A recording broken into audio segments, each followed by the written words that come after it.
Good morning. Welcome to the Unitarian Universalist Church of Spokane, where our mission is to join together to create a nourishing, liberal religious home and to champion justice, diversity, and environmental stewardship in our wider world. Or as we say in short, to create community, find meaning, and work for justice. Welcome to one and all. I want to begin as always by embracing all that you bring with you this morning. Wish you were actually here in person and we could all see each other. I know that's going to happen someday again, but for now it's great having you with us through our live stream. So welcome to one and all of your uniqueness, all of your unique beliefs and background, lifestyle, experiences, everything that makes you who you are is welcome here this morning. And this is true of those who may even be joining us for the first time today. We're so glad to have you. I want to begin also by thanking Todd Milne once again for the wonderful introit music, sharing his talents with us. Appreciate that so much, Todd. Welcome back once again to our pianists, church pianists, Michelina Tyree. Thank you for being here. We've got a special treat coming up in a bit with Michelina, and I've got to welcome Barbara Nelson for the first time as a worship leader. Thank you for being here. Yeah, I need somebody to keep me on track. Let's hope. Well, if we flub, we'll flub together. It's a deal. So a couple of, just one announcement that I have. I am actually going to take a couple of weeks off starting this Thursday. So I'll take the next 2 Sundays off instead of just next Sunday and have some suggested archive services for you during that time. But it's summertime and I could actually use the break, so I'm going to take a little bit of serious time off here to chill for a bit. So I hope you'll understand, and I'll look forward to seeing you when I get back in a couple of weeks. So that's all I have as far as announcements go today. So I'm going to invite you to go into our greeting of one another, and as always, use your smart technology if you want, or do it the old-fashioned way with a phone call or an email or a text, and say hi to someone that you care about and want to know that you're thinking about them this morning.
So we're going to do a challenge line now, and then you can do the opening words.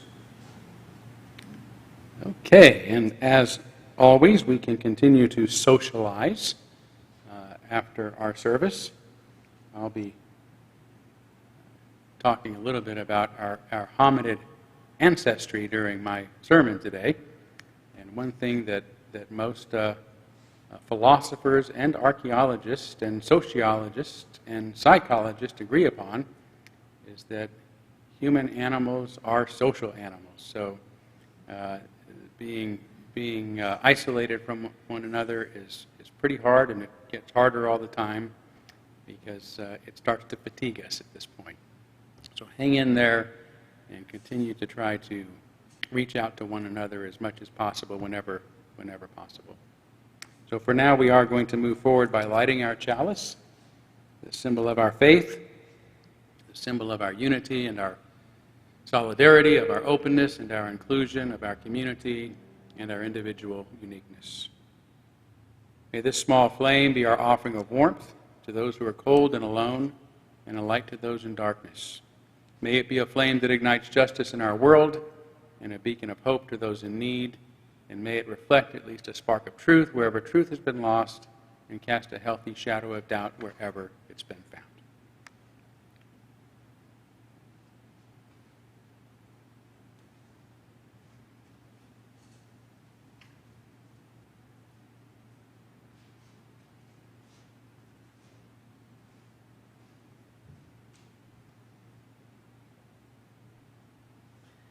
Come, let us worship together. Let us open our minds to the challenge of reason, our hearts to the healing of love, our lives to the calling of conscience, open our souls to the comfort of joy. Come, let us worship together.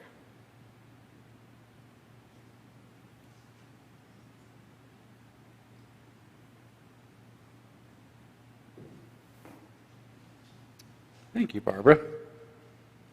And we're now going to have our candles of care for those who are most on our hearts and minds. I want to actually begin today with a candle on behalf of really some former members of our congregation, the Reverend Linda Wittenberg, who was the minister here between 1989 and 1995, as well as with her husband, Bob Wilbur.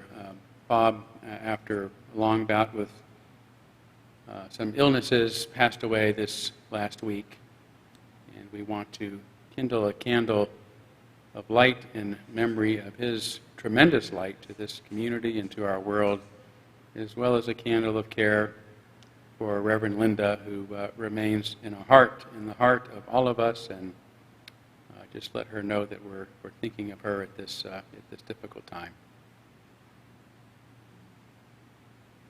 Also want to kindle another candle for Herb Bonella, who is continuing to recover from broken hip after a fall he had a couple weeks ago, and a candle for Graham Taylor, who remains in the hospital after a similar fall some time ago, and also for church member Pamela Comstock, who is also not doing well with her health at this time, in addition to being very isolated and not being able to be with the people who would give her comfort. So please think of all of these folks at this time, if you will, and let's take a moment of silence now on behalf of others and light a candle for them at home. We're kindling our candles here, and you're welcome to say their names silently or aloud if you'd like.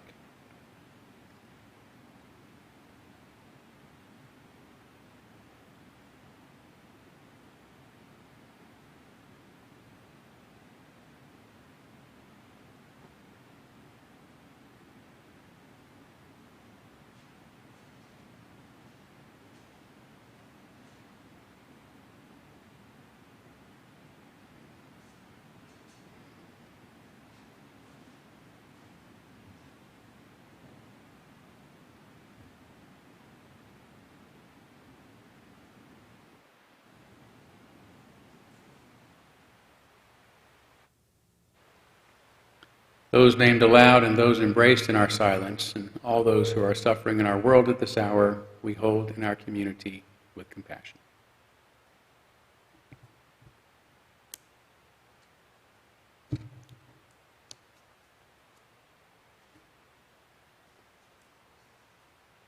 All right, it is time for our story for all ages. Let's see who's come to help me out today. Oh my goodness, I don't think you have met this person before. This is one of my pals. I'd like to introduce you to my friend Pan. Hello, Pan. Whoop, whoop, whoop, whoop, whoop, whoop, whoop, whoop, whoop. Thank you very much. In case you haven't noticed, Pan is a chimpanzee. Whoop, whoop, yes. So chimpanzees are actually one of our closest living relatives. There's no animal, that means that there's no animal on Earth that is more like us. Okay. Well, we split off from chimpanzees, from another common relative, 13 million years ago, which is a very, very long time. Yes, if you started counting right now, Pan, and didn't stop, it would take you 156 days to count to 13 million. And that's just 1 second at a time, and there are more than 31,000 seconds in 1 year.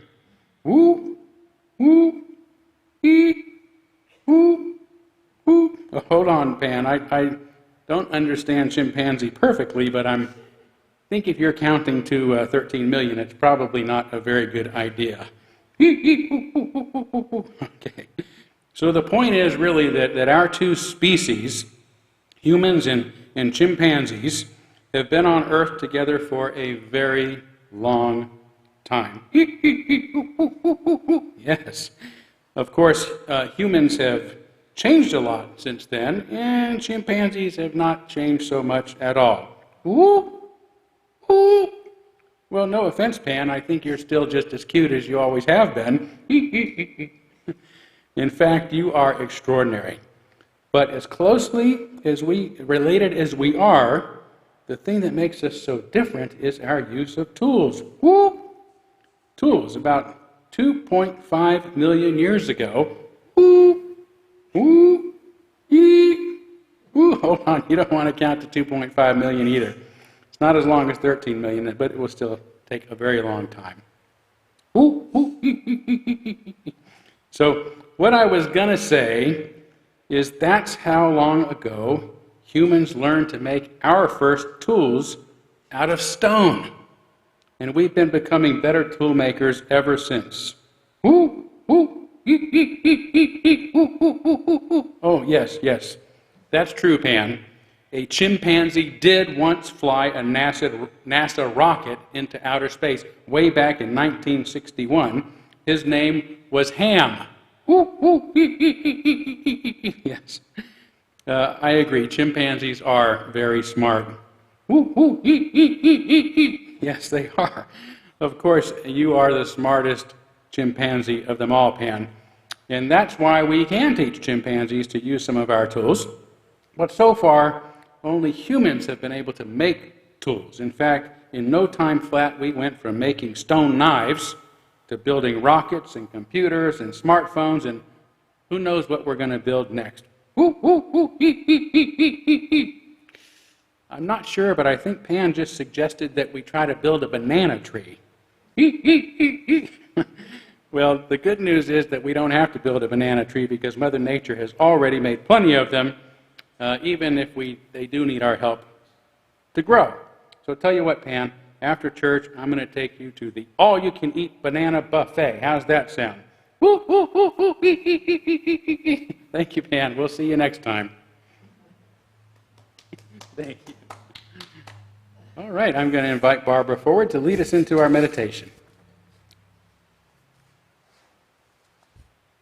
Meditation on Hope and Love in a Time of Struggle by the Reverend Alice Anataka Nasaman, UU minister in Marlborough and Hudson, Maine. In a world so filled with brokenness and sorrow, it would be easy to lose ourselves to never-ending grief, to be choked by our outrage, to be paralyzed by the enormity of suffering, to feel our hearts squeezed tight with hopelessness.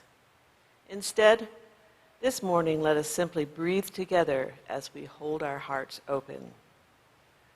Breathing in as our hearts fill with compassion. Breathing out as we pray for healing in our world and in our lives. Breathing in, opening ourselves to the transforming power of love. Breathing out as we pray for peace in our world and in our lives. Breathing in as we hope in our hearts, and breathing out as we pray for justice in our world and in our lives. May we know our strength, may we be filled with courage, and may our love flow from us into this world.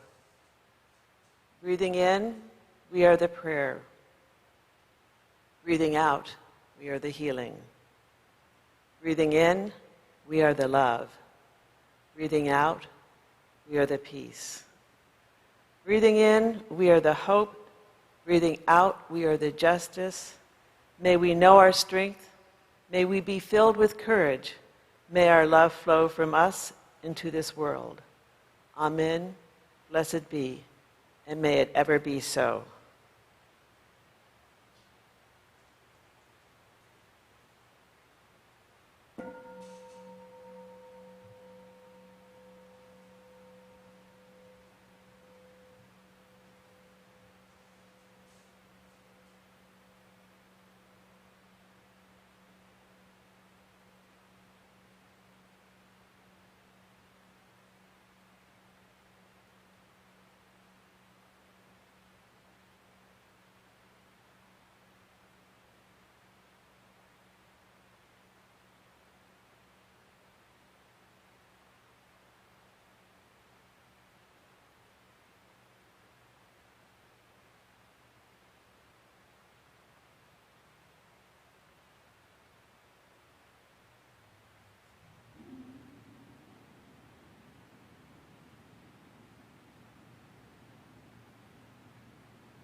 Thank you, Barbara. That was a beautiful meditation.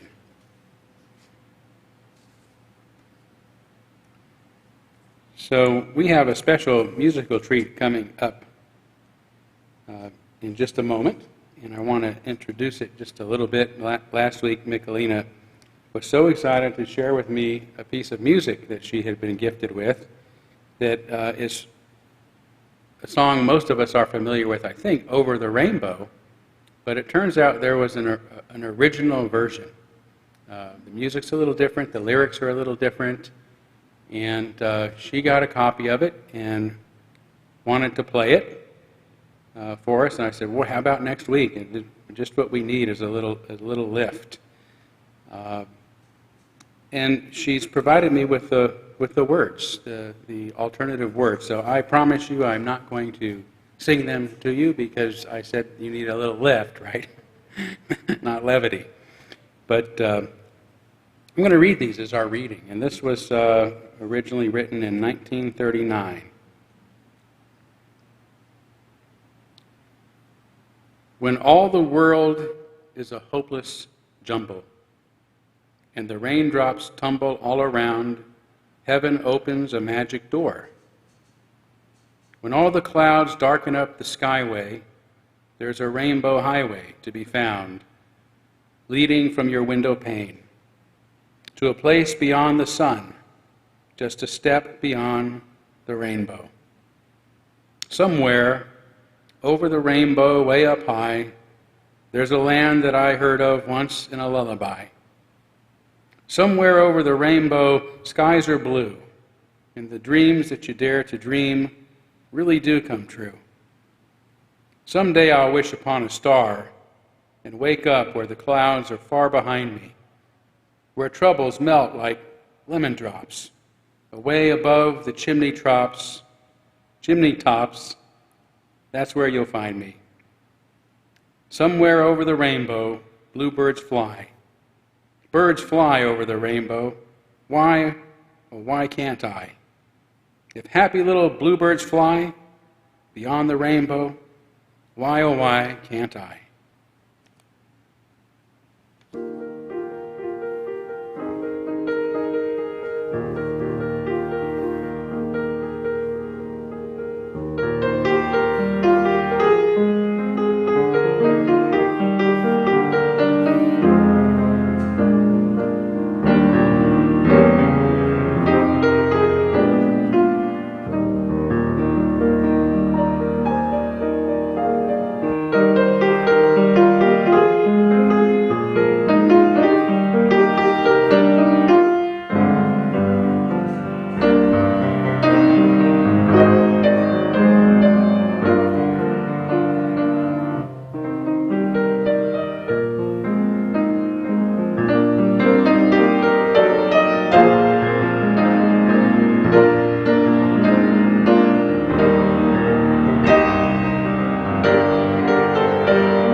Beautiful, Michelina. Thank you so much. Wonderful.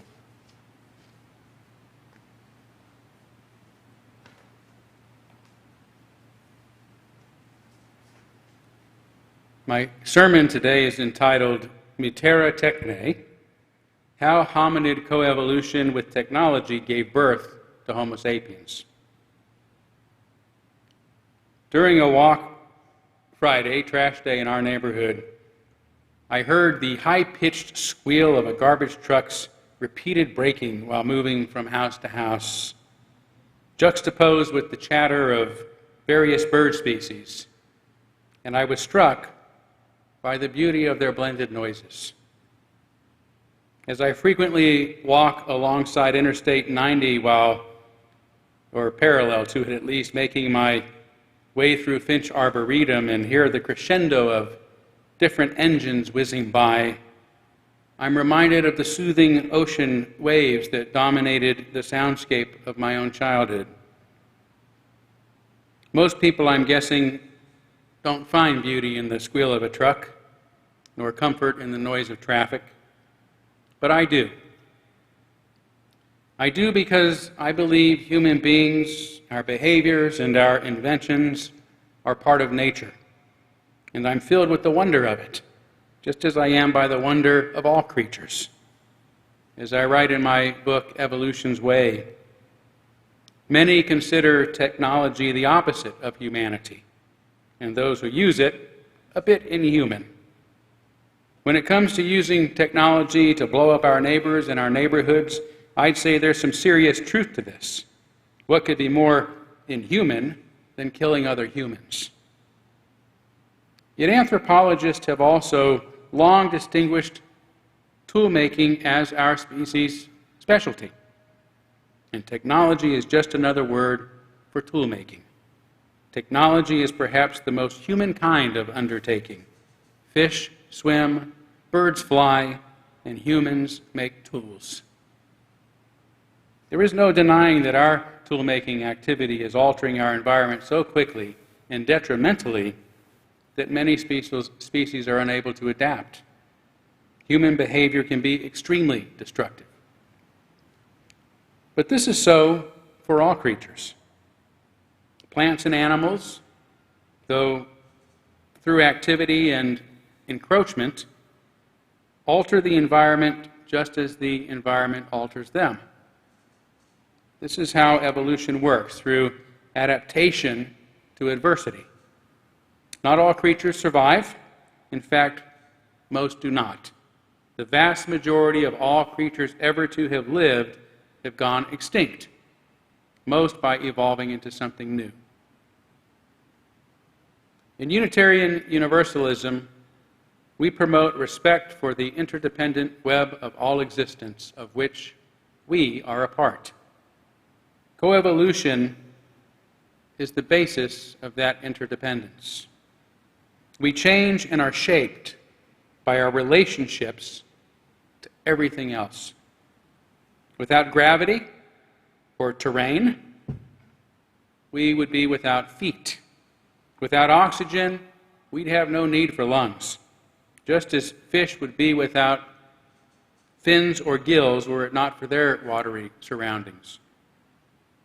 Charles Darwin said, "There could have been no flower before there was an eye to see it." Plants began flowering and ripening to better reproduce only after other animals developed the ability to see them.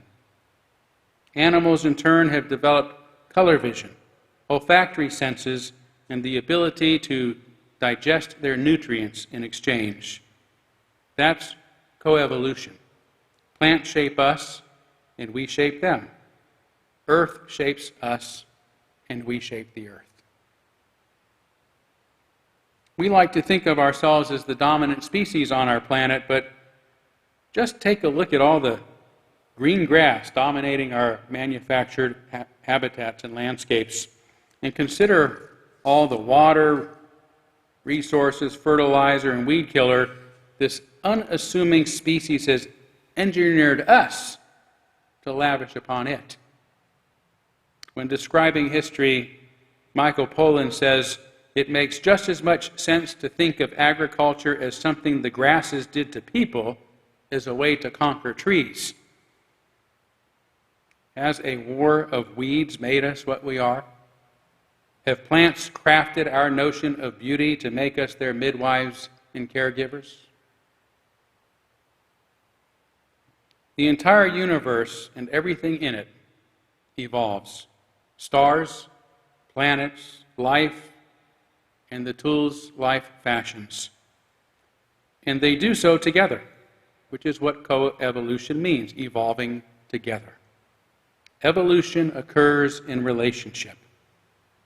Still, it's hard to get our modern minds around the thought that our tools, technology, no matter how sophisticated, are part of this dynamic, universal, cosmic process. They're only blunt, cold objects that we've fashioned with our own hands.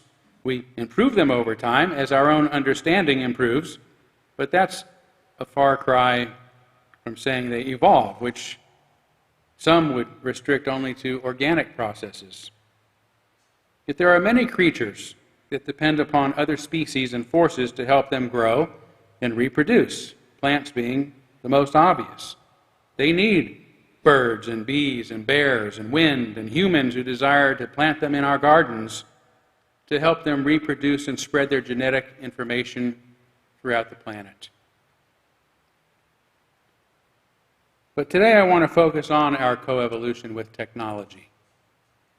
If what I say is true, that everything evolves together, then our tools must also have an impact on what we have and will become.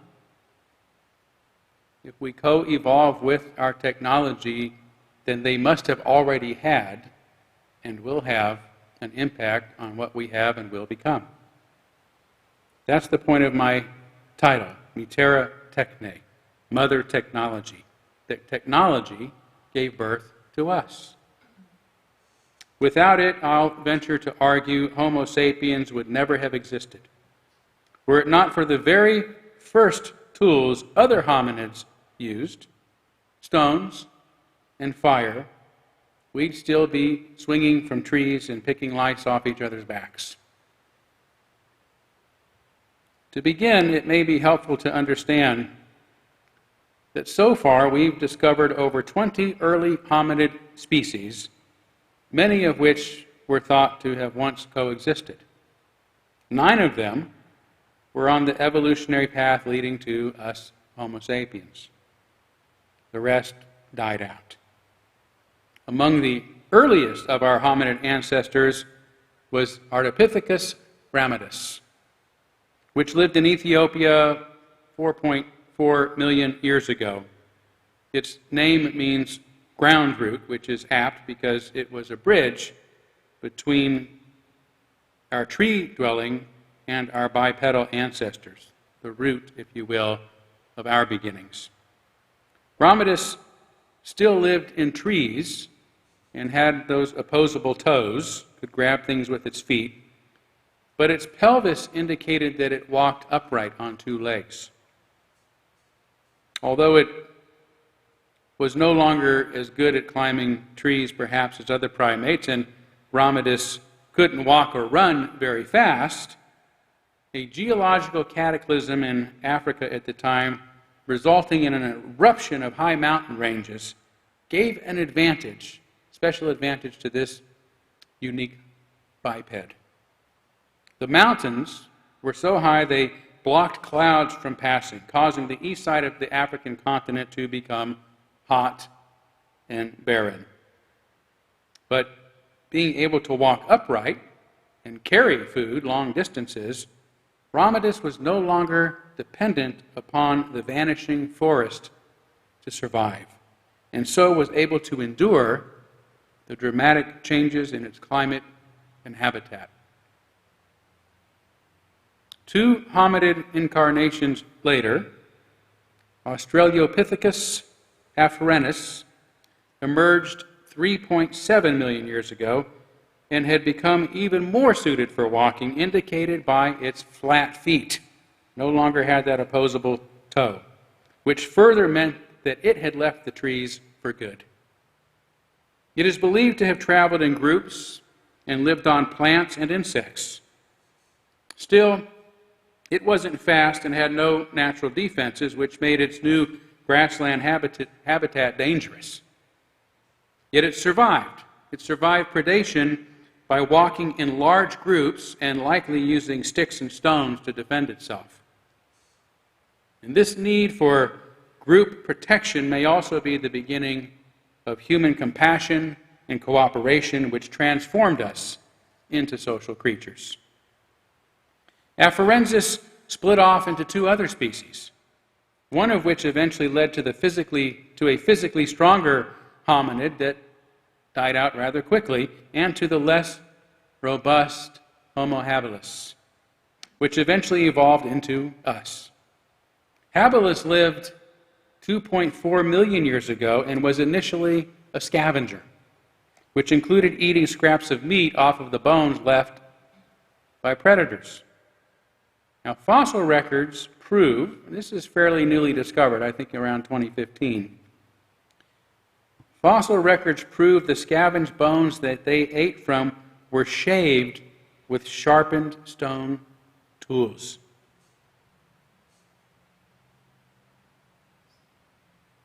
Which was a serious bifurcation point in hominid history, giving habilis 2 incarnations ago the choice to remain scavengers or to use those same sharp-edged stones they fashioned to become something new, to become hunters. It's even being able to walk long distances and survive in a variety of habitats. Obviously, the latter was the natural choice. And it's possible that habilis went from being scavengers to hunters during their own existence. In other words, technology, simple as it was, allowed them to adapt their behaviors without millions of years of biological evolution, just as our technologies today allow us to do. The problem with being a hunter, however, was all their body hair. Most animals could still outrun them, so habilis would have easily become overcome by heat exhaustion before ever catching anything, or much of anything. So to solve the problem, welcome our hominid lineage's next incarnation, Homo erectus. With long, strong legs and a mostly hairless body, except for facial hair and head hair and whatnot, they were designed for going the distance. Erectus emerged with a unique cooling system. Being hairless allowed it to cool itself off by sweating while still moving. To this day, there are no other animals, no other mammals that can run marathons without collapsing of exhaustion or heat stroke after only a short time. Think about that. It's one of our specialties. Even the fastest animals like cheetahs run in short bursts and much catch their prey within just a few minutes or give up because their fur causes them to quickly overheat. They cool themselves off inefficiently by panting, right? But Erectus could chase and track its game for as long as necessary, patiently waiting for their exhausted quarry to finally collapse. So how did this change happen? How did Erectus become the first naked ape? It certainly wasn't by shaving with its stone tools, but it may have been another game-changing technology, fire. Homo erectus is the earliest hominid evidenced to have controlled fire about 1 million years ago. But anthropologist Francis Burton believes this presupposes an intimate and long-standing connection to and association with fire by earlier hominids like habilis. If so, it could explain the evolutionary role warming by fire played on hominid hair loss. In his book, Fire, the spark that ignited human evolution, Burton says, as fire became increasingly indispensable, selection for fur would have been relaxed, and hairlessness would have been a more frequent variant. Of course, hominids didn't invent fire any more than they invented stones. The evolutionary leap was their use of both as tools. And just as stone tools pulled us out of the trees by flattening our feet, sitting around the red glow of firelight also dramatically altered our physiology. We went from being daytime animals enclosed in darkness at night to being exposed to some degree of light all the time. This alone could explain hominids' hair loss, given melatonin, which plays an important role in hair growth, is a hormone produced in darkness. Given the hot days and cool nights, hair would have become misery for animals warmed at night by a campfire. Nor should we discount the changes exposure to red light in particular would have had on hominids. If you hold a flashlight to your hand, against your hand, you can't see the white light, but the red light shines through because red light passes through our bodies, which is why it's so effective in warming us. But it has other impacts too. In addition to altering our hormone balance and circadian rhythms, sitting around the safety and warmth of campfire light with nothing else to do and nowhere else to go may have led or helped lead to the development of language. We talk to each other around the campfire.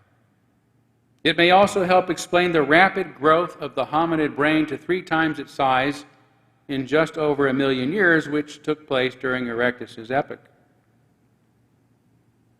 Staring directly at red light, something other creatures can do for only short periods while during sunset and sunrise, would have stimulated hominids' optic nerve and frontal lobes.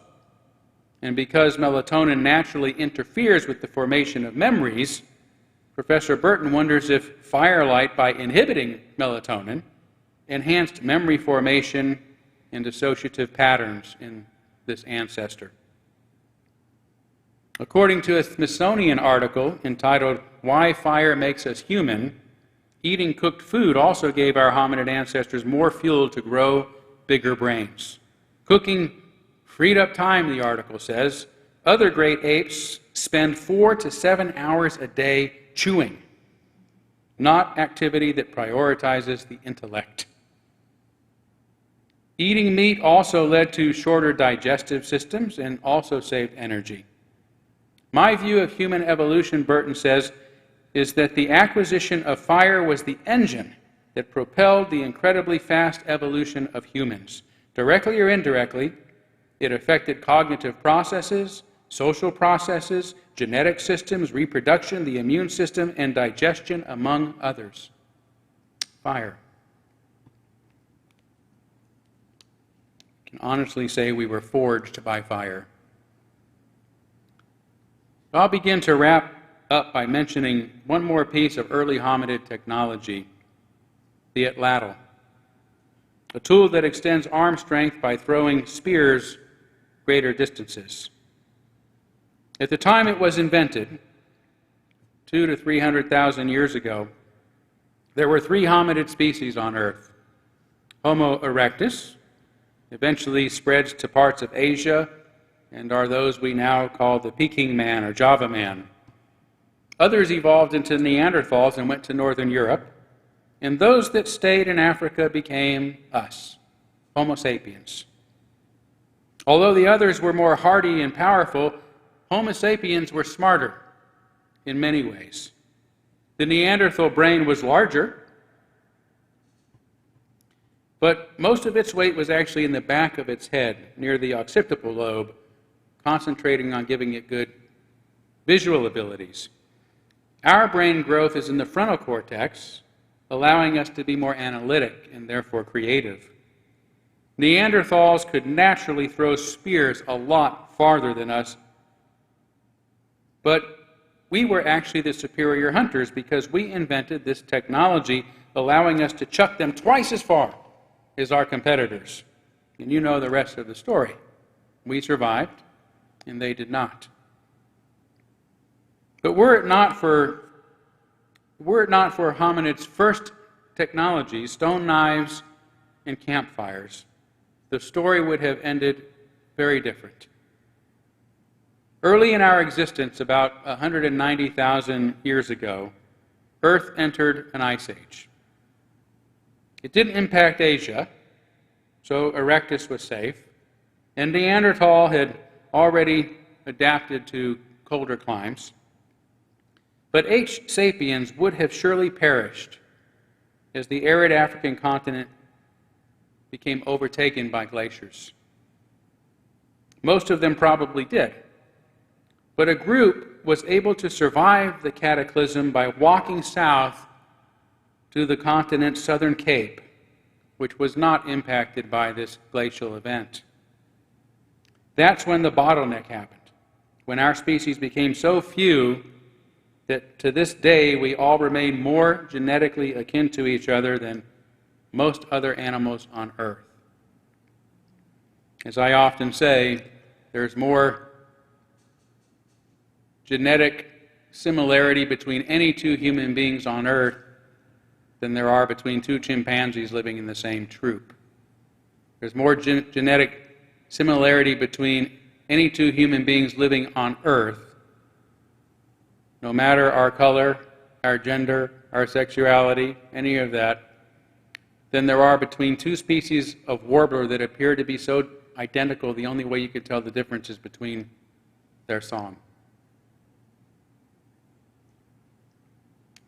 So this small remnant survived, propagated, and outlasted both Erectus and Neanderthal, largely because of our ability to quickly adapt to changing environments, or any environment that we choose to enter, including today, into outer space.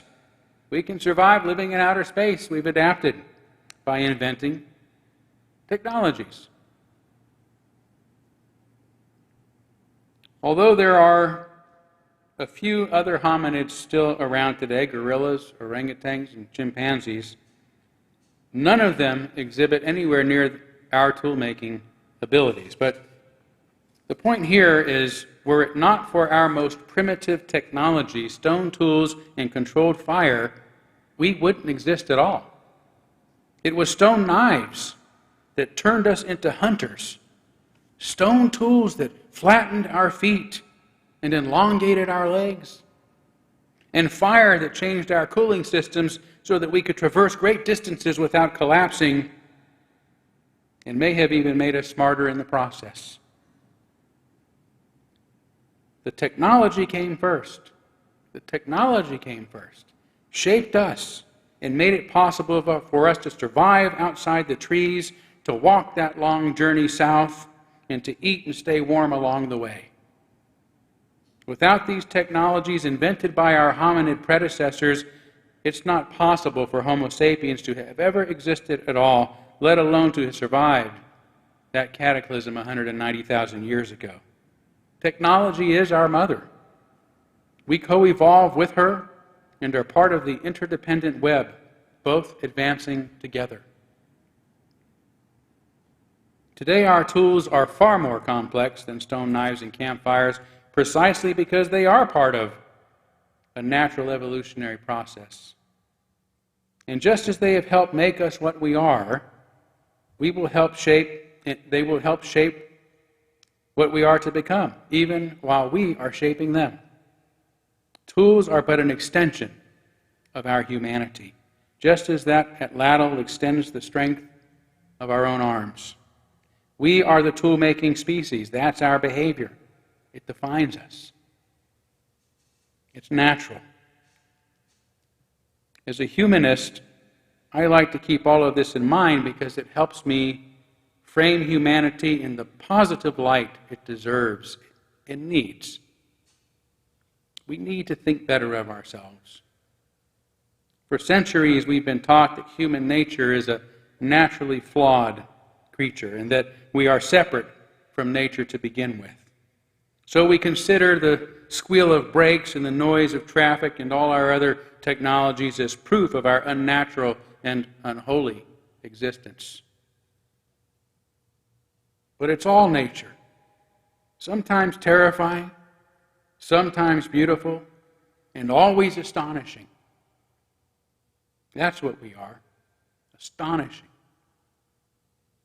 From the stones that otters use to break up abalone shells to the hammer a carpenter uses to drive a nail. From the branches elephants use to swat flies to the airplanes pilots use to fly across the world.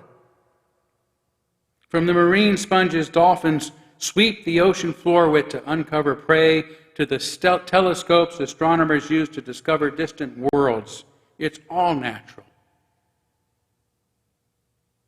As I said, the entire universe and everything in it is evolving, and we are evolving with it, co-evolving in relationship with all that is. I find this thought even more beautiful and comforting than the sounds of ocean waves and roaring engines. Thank you.